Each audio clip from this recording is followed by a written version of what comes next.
Today we are working on Excel Lesson 6, the third lesson, Changing Chart Types. So this is a document you should have open. So just click in any blank area of the chart. Under Chart Tools on the Design tab, so right here where it says Chart Design, in the Type group, click Change Chart Type, which is right here.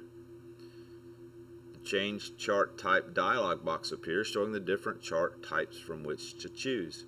In the All Charts tab, click the Line option. So it's over here, it's talking about the Line option. And then click the 3D Line option, the rightmost one on the right side of the dialog box, and click OK. Go to the next step.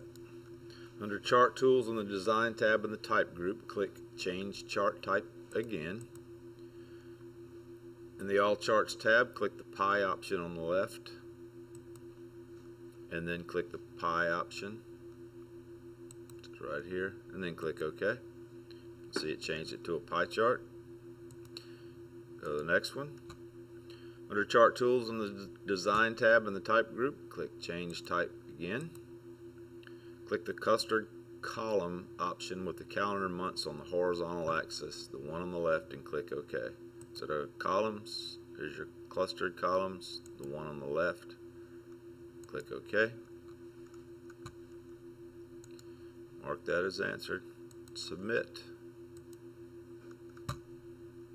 This completes changing chart types.